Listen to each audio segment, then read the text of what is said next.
Hey everybody, it's your girl Sherry. Welcome back to Alleged Actually podcast. Today we're doing something different. I know I've been talking about it for a while, how I'm going to start doing my Say So Sherries. Well, today is the first segment of my Say So Sherries. And y'all, all this is about my time to get on here and talk about all the things I don't get a chance to do. When I'm doing recaps, we are specifically talking about the episode that I'm recapping, outside of a few little announcements or just random things. And also, this space will be for my Say So Sherries on Fridays if I don't have interviews to drop. Which, y'all, the exciting thing is the interviews are starting to come in. I'm so grateful for each one of you that have given me some really great feedback on my interviews. If you haven't yet, I have the latest interview with Cynthia Decker, the 90-day Fiance Pillow Talk show and 90-day franchise. She's done a little bit of all of them: Happily Ever After, What Now, Diaries, Single Life. She's been on all of them. And she has quite a story to tell y'all. So if you have not seen that interview, it is currently in the replay. Go check it out. Also, I'm going to be dropping another interview on next week with Miss Monica Love, who is another one of the co-authors of the wonderful book, Design Your Wealth Mindset. I told you guys we were going to do a series on that because I really feel it is so important. The book is really geared toward ladies and getting our financial life all the way together. And the interesting plot twist is that your relationship with your finances and your putting together your life such that you can enjoy your retirement, that you can enjoy the fruits of your labors, it all kind of starts right here, y'all. So it starts in the mind. Hence the title, Design Your Wealth Mindset. So it's a wonderful book. I'm going to have each one of the authors, there are 5. I will have each one of the ladies on Alleged Actually with an interview highlighting their contribution to the book. Next up is Miss Monica Love. If you haven't seen our first interview with Morgana Jones, please go back and watch that because that is excellent. She gave so many wonderful tips and things that we can apply to our lives to start us on our journey. And like I said, whether you're just starting out or you consider yourself to be extremely savvy in the world of finance, there's always something you can learn. So I encourage you to go back and watch that interview. But y'all, this episode is just simply for me to catch up with you guys. If you have not yet, I don't know what you're waiting on.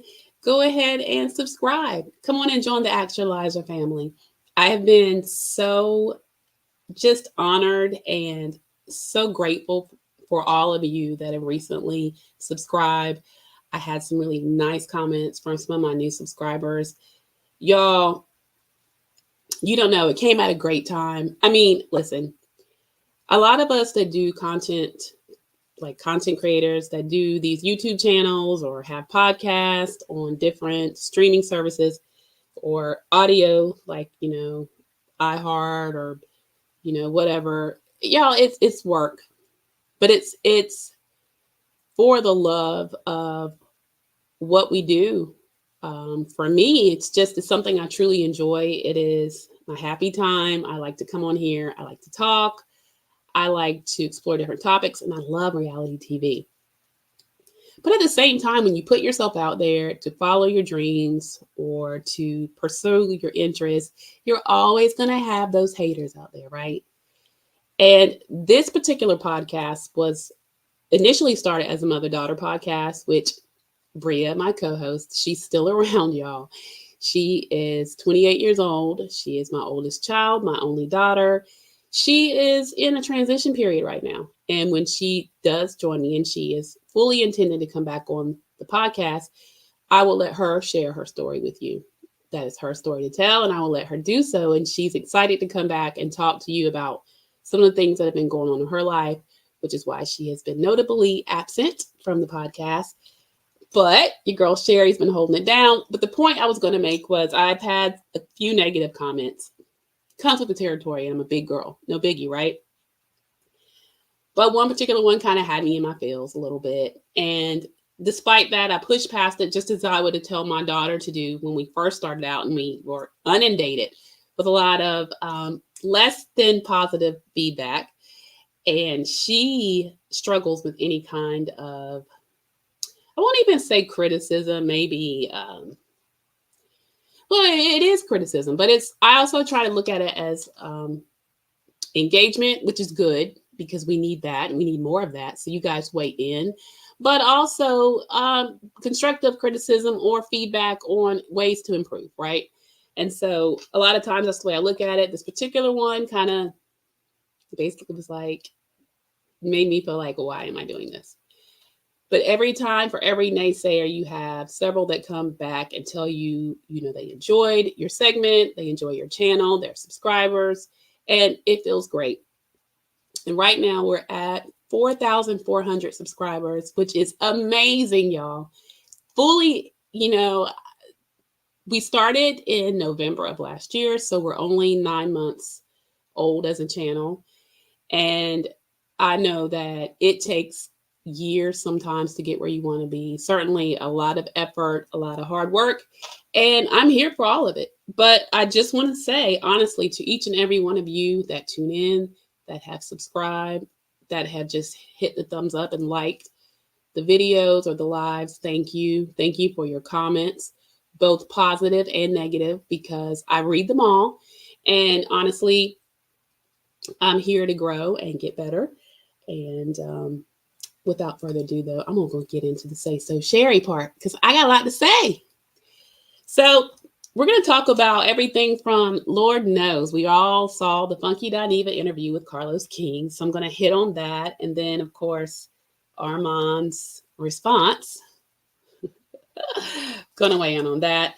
I'm going to talk to you guys also about Phaedra's return to Real Housewives of Atlanta, what I think that means, and just kind of where I think Real Housewives of Atlanta is heading as they are sorely trying to get through their season 16 filming and production. Talk a little bit about Real Housewives of New Jersey, where they are as a franchise. I want to talk a little taste on 90 Day, Fiance, Happily Ever After, the tell-all. We're 2 episodes in, and there's been some things that have come out about Angela Deem and Michael Ilisani as far as recent annulment dropped. We'll talk about that. And just a little bit, a sprinkle of, how I am just living for the Olympics, y'all. And I'll even start with that. I don't know if you guys are watching, but I typically do watch. I think the last 2 I really was not present for, or at least not to the extent I am now. I am really getting my whole life watching this Olympics, y'all. So I don't know if y'all are watching. If you are, weigh in on the comments. I was blown away by gymnastics, y'all. I am a huge Simone Biles fan. Jordan Childs is that girl. Suni Lee, y'all, listen. Oh, Rachel Andrade.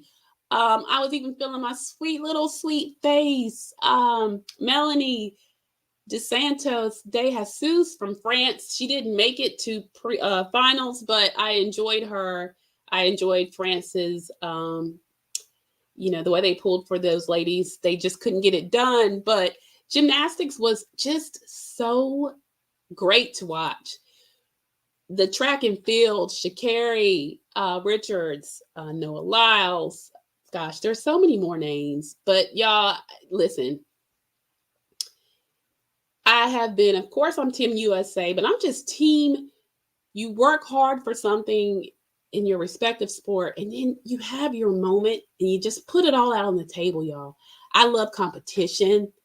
I love the blood, sweat, and tears that comes with it. I love just the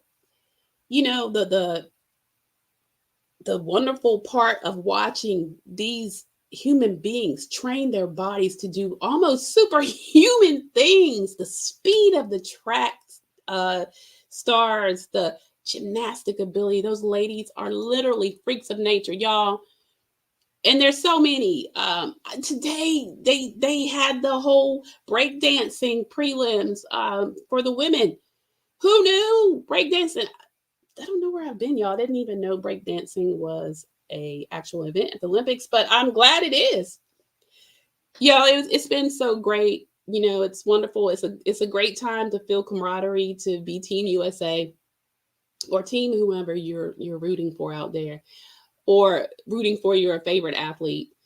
Basketball, they've been getting it done. I mean, it's so many, so many. I haven't watched all the events. I've enjoyed swimming. We watched the diving last couple nights. Like I said, I'm here for it. I really, really enjoyed this year's Summer Olympics. So, guys, if you're watching, throw in the comments, who are your faves? What events are you checking out? Yeah, are you getting your best life like me?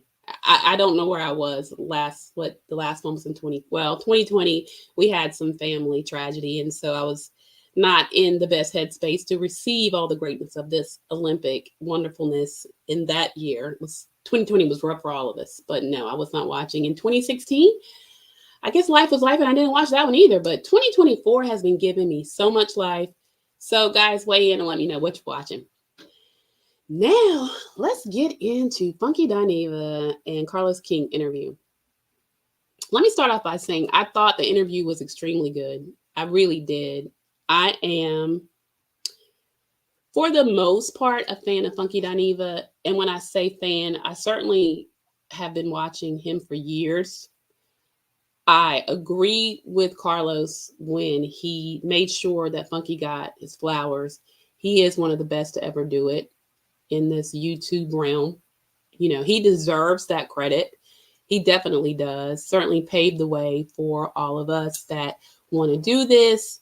And, he's a vet. And sometimes, hate him or love him, he definitely deserves that. Now, Carlos, let me give you this. Carlos King, I am not a huge Carlos King fan, but let me just say this. I do watch some of his shows. I definitely watched or have been watching Love and Marriage, Huntsville, not this last season since the passing of Kiki Jabbar. I'm still processing. So I do keep up with his Messy Mondays, him and Heavenly. I like Dr. Heavenly, so that is kind of what started me even paying attention to him on the YouTube space, to be honest. But let me just say that his interviewing skills are honed, and he is giving us some really good interview content. He is. Carlos has a way. Clearly, he's well connected in the industry.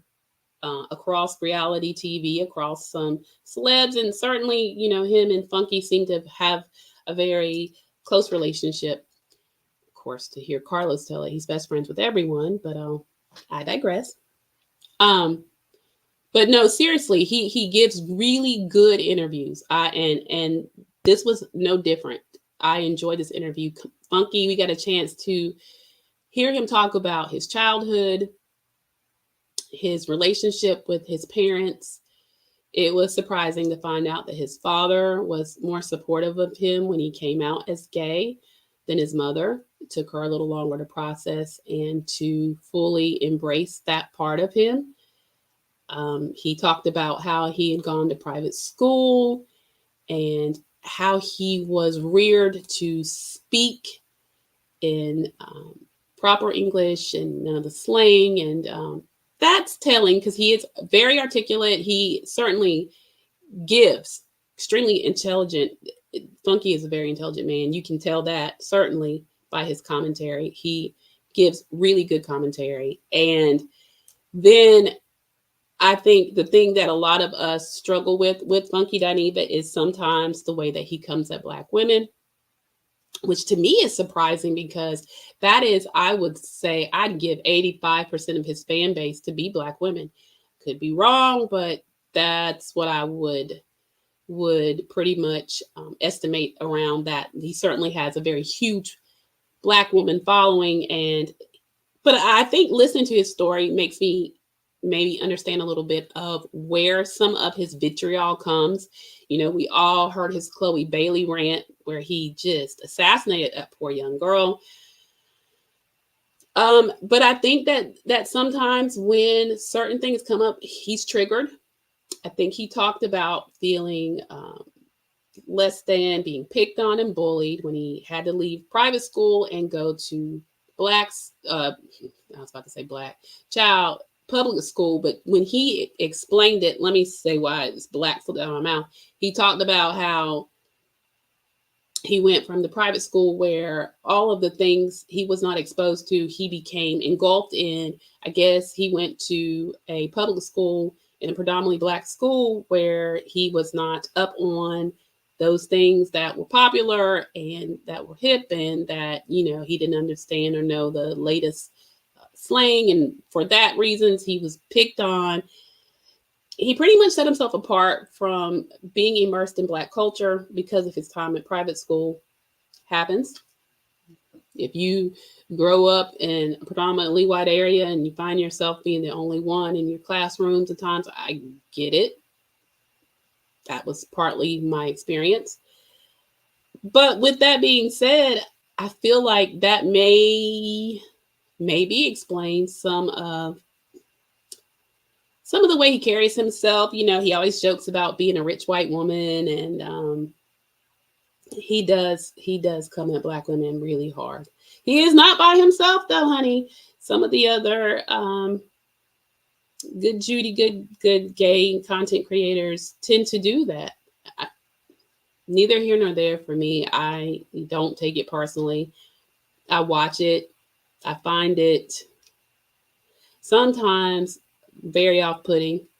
And I definitely find it off-putting when Funky does it. I've watched him do it on his lives. Someone will comment and he will just get triggered and just go low, just as far as someone's looks. I mean, I remember one of his fans commented something and he found the lady's picture and just went and completely assassinated her appearance, and child just, went really low.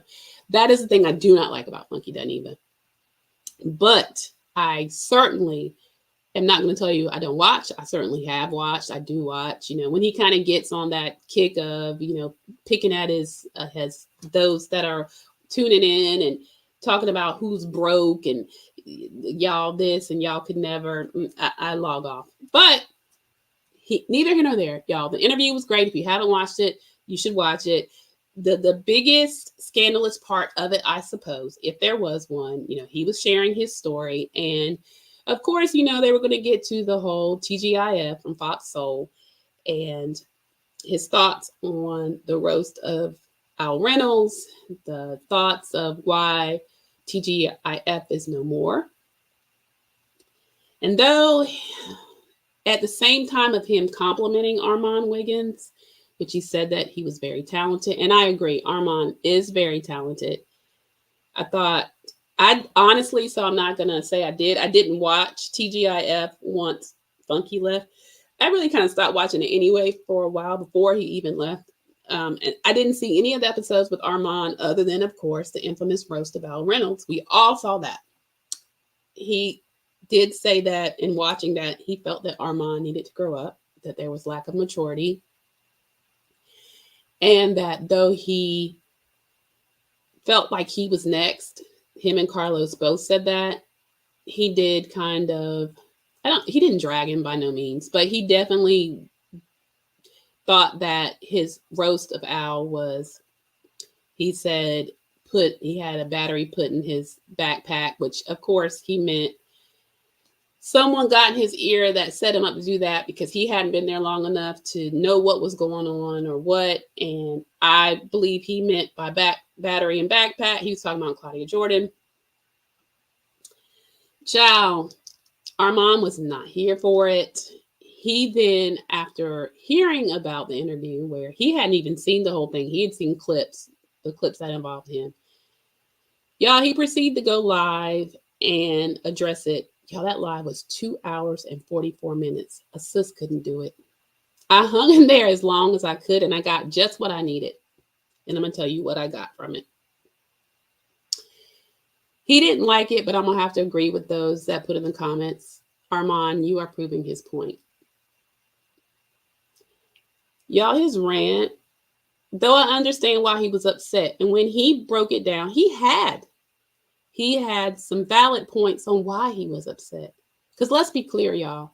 When Funky Dineva left TGI or TGIF, he said it was because of a difference of $250. It was a salary negotiation, a contract negotiation that the numbers weren't right. He didn't feel he was getting paid his worth, and that he could make what he was making there, which at the time was $250,000 a year, that he could double that by doing his own YouTube content, which is probably true. I believe to be true. He has a huge following, something I aspire and probably will never get to. But no, I'm not going to put that out there. When I get there, I'll let you know. But no, seriously, he has a very huge following, a solid fan base. And so he's right. Doing his own lives that he has revived, I think has been very lucrative for him, probably more so than what he was doing on TGIF. Okay. So there's that.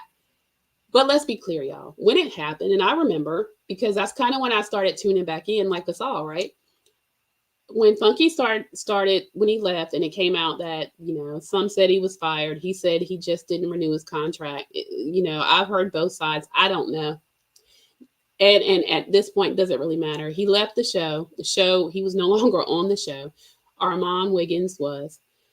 And Funky would start going live at 8 o'clock in the same time slot to go up against TGIF to prove that, the numbers they were getting before he left were his people. And in fact, he would beat them down. So maybe he had a point. But to Armon's point, that also shows that he felt some type of way about not being on the show, that perhaps he wasn't truly rooting for Armon, and that synergy between Armon, Claudia, and Al to be great. Perhaps he was not rooting for the show to do well. I know they said that there were issues. Certainly there were issues before Armon came on, and Funky claimed he left because of the infighting. Child, there's a lot of messiness. There's a lot of stuff that we probably aren't privy to. Armon brought the receipts. And by receipts, I felt bad. It seems like he came in at a time where he was probably not given the most fair chance to succeed. Certainly, he said his salary was much lower. He was only paid $70,000. And Armon clearly fell away. Even y'all with him, coming at Funky, talking about how dare you call me immature. He's basically at a point where he no longer wants to be mentored or mentee. He doesn't want anything to do with the other content creators. I think he's just hurt. I mean, he even cried on the live, y'all. He's frustrated because, the narrative out there is that Armon was the fatal blow. He was the one that took the show down. It was his fault. And clearly, no. There was certainly things going on, honey, already between Claudia and Al. That show was on its way out before he even got there. But I say all of that to say, just weighing in, Armon, you certainly have something, sir. You are talented. I think there is a space for all of us. Some are just going to be the big shining stars, and some of us are going to be, whatever. But there's a place for all of us, and I think that we should all give our best for those that support us and watch us. And, some of the nastiness is so, I wouldn't talk about it if it wasn't interesting, I suppose, but what a shame. What a shame. I won't put the blame all on Armon. I think that he got played as a pawn in some of this. And Funky, I think, easy for him now sitting where he's sitting. I wonder if Carlos had snatched him right after he left TGIF, what would his energy be? Would he be as smooth, laid back with the leg crossed, kind of, I don't know, because his lives were kind of all over the place. And when he first came back, because he hadn't paid He hadn't been given his channel that much love when he was on TGIF. And when he first came back, y'all, you can say what you want to. I watched the first episode. He was glitching. He was figuring it out. He tried the wig again. It wasn't working. He was trying to figure and find his way again. And of course he did. So don't get me wrong. I mean, we all tuned in just to see what was he going to say. Sure. But as polished as he can be, when he's off, he's off. And y'all, I'm going to say this, and I'm not going to do with Dr. Heavenly. You know, one thing that Funky said, he didn't watch other YouTubers because his brain was like a sponge and he didn't want to find himself stealing someone's catchphrase or whatever. I feel that because, yeah, I'm a sponge too. I love when Dr. Heavenly says, I'm going to say it and I'm going to take it back. But I'm not stealing it, Dr. Heavenly. Just love it when you say that, sis. But I'm going to say this. All of you guys that are his loyal fans, can you please tell me why is it acceptable that this man on generally every single time he is on gets up out of his seat? Y'all, I'm a fan of Michelle ATL Brown, okay? Now, am I overhearing her talk about Funky Dineva? I am. I love you down, Michelle, I do, but at some point you have to make peace with things. But look, nobody can tell anybody how long it takes them to get past something or to heal. Clearly there was hurt there. They were friends at one point. They are not friends anymore. Funky at one point really went at her on a Tasha K episode where he talked about just vulgar, put the poor woman down, talked about, you know, the way she smells. Just she's that's childish, okay? So I get Armon's anger. It like a pot calling kettle black at times. Understood. Though you can say OG to younger, you know, there was that. But y'all, overall, I certainly understood why Armon was upset. Did he go too far? Sure did. Claudia hopped on, gave her a little 5 seconds. I don't care for Claudia Jordan. I'm not going to get into the whole colorist thing and all that. That's been proven. The things that she said, that's been shared. You can find it anywhere, anytime you want to Google it. It'll come right up. Things that she said. Sure, I'm sure she's sorry. Maybe some of it was out of context. I don't think so. But I'm just not a fan. Okay? Not a fan. So, wasn't a fan when she was on Real Housewives of Atlanta. Did enjoy her and Nene's banter, but wasn't sad to see her go. Okay. I'm going to wrap that up by saying I like both of them. Please, y'all tell me why the man can't stay in his seat, though. You know, some of the things that Michelle says about him, I won't repeat here, but it definitely sends an antenna. Why can't the man sit in the seat?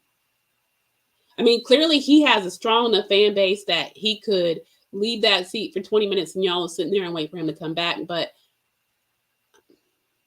he's gotten better now that he can edit out the awkward moments where he disappears and then comes back. But in the beginning, y'all, if y'all didn't see that, then y'all can't say y'all are real loyal watchers, because I was watching and that was happening.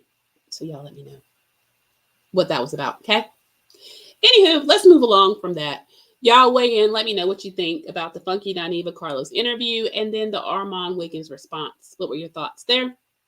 I wanted to touch on also Phaedra Parks' return to Real Housewives of Atlanta. Okay. Now, anybody that knows me knows I love Bravo, period. And I love me some Andy Cohen. Okay. Heck, the reason that got me to hurry up and I've been talking about doing this podcast for a long time, me and my daughter, but what was the last bit of push was when I was at BravoCon last year. Y'all, if you haven't been and you're a Bravo fan, good Lord, you better get it together and get there. Just the whole atmosphere, just the Bravo webs are great. Andy's amazing. All of the panels and just the fans being amidst your people, if you will, was great. And that's what prompted me to get started here, because I talked to some of the ladies that I met and they were in full support. A lot of them are my supporters. Thank you, ladies, to go ahead and to get things started. So that's one of the things that pushed me to get it going. And I'm so thankful it did.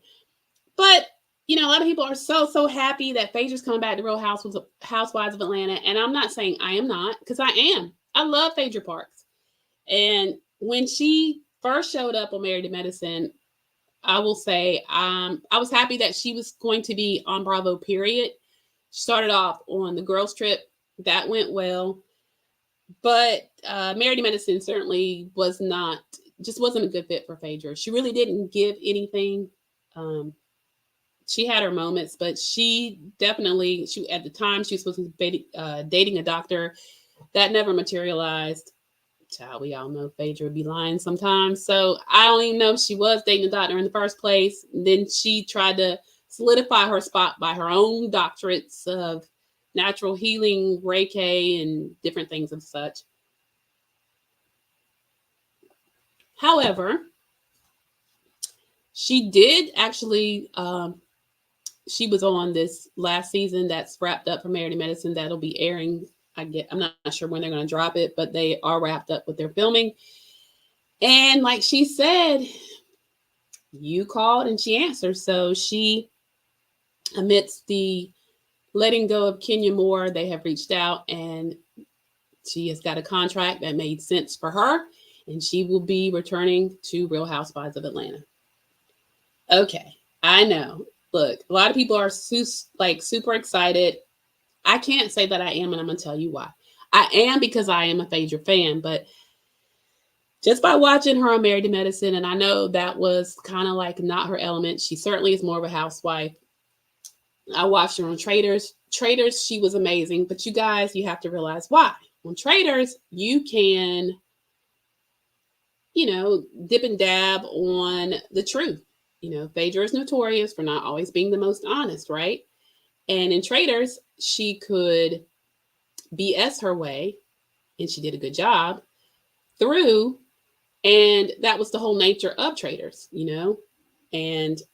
but in reality, like as Real Housewives of Atlanta or Married to Medicine, it is storyline, and it is how much of yourself you're willing to share with the fan base. And I don't think Phaedra is there.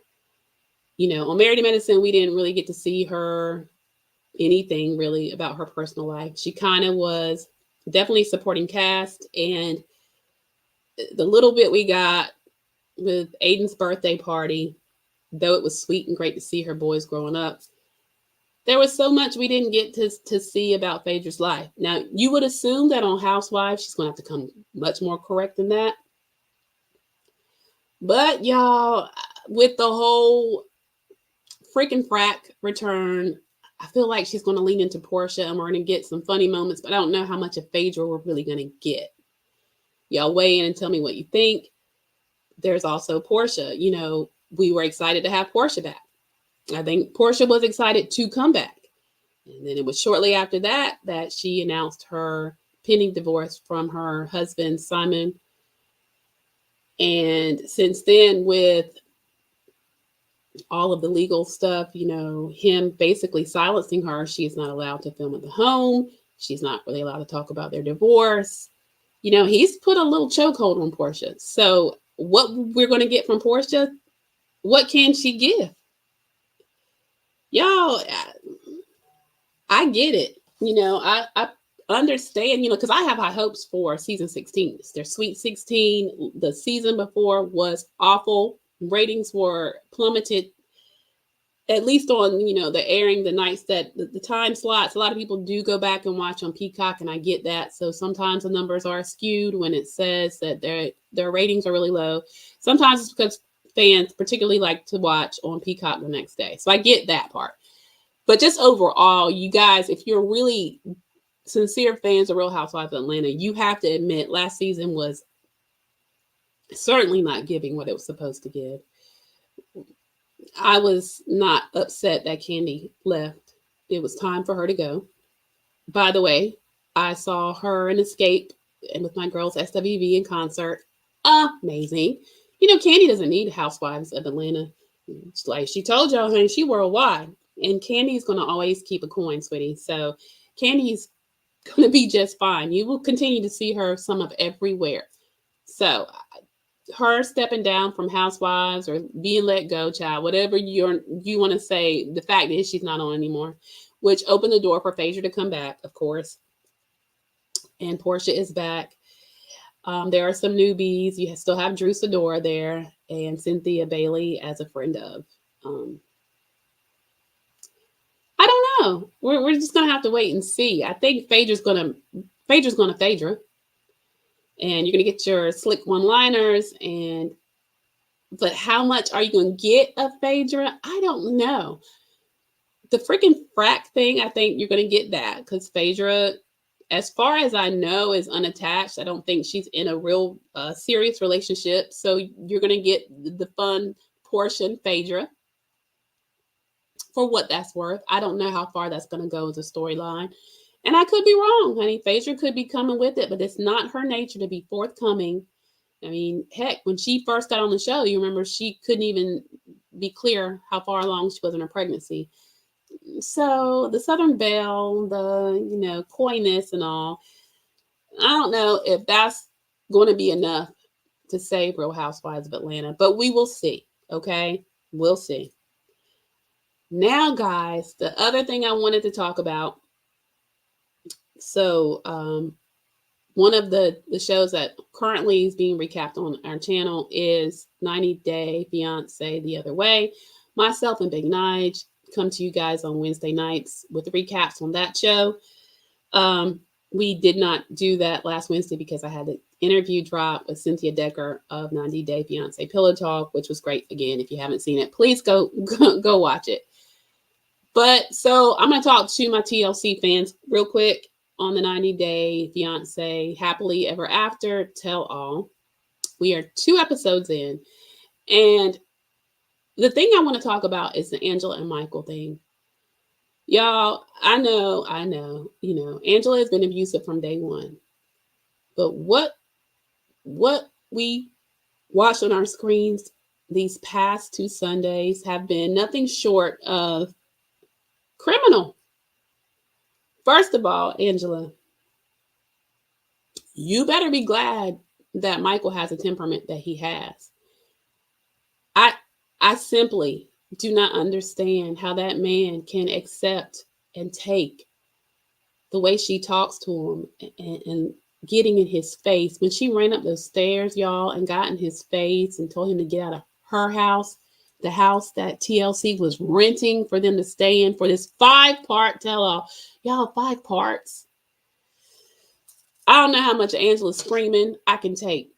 I'm really disappointed in TLC because of a couple things. Producers should have stepped in, okay? Because had that been reversed, the time that Michael got upset about his phone, boom, you see producers hop in, security, whoever it was, child, to protect Angela.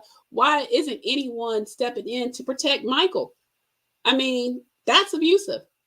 And then the fellow cast members, the ones that have tried to step in and say something, she has come at them and nothing has been done in the actual interview space with Sean. Sean has not, Sean can control it a little better and say, hey, Angela, let Michael speak. I am really disappointed in what I am seeing on my screen. I have, there's been things out in social media that Angela's going to be let go from TLC. I don't know that that's true. I kind of don't even think it's true. But what's recently come out is that Angela has filed for an annulment. After 7 years of marriage, I don't know that she can get it annulled, particularly with the fact that marriage has been consummated, though she's been angry that lately that's not the case. That was part of one of her rants. Y'all, the man's been in the U.S., and I think when that aired, it was around January time frame.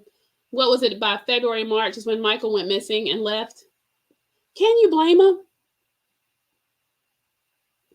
Hey, honey, listen, I don't know. Y'all weigh in the comments and let me know your thoughts. Angela Deem should not be on TV.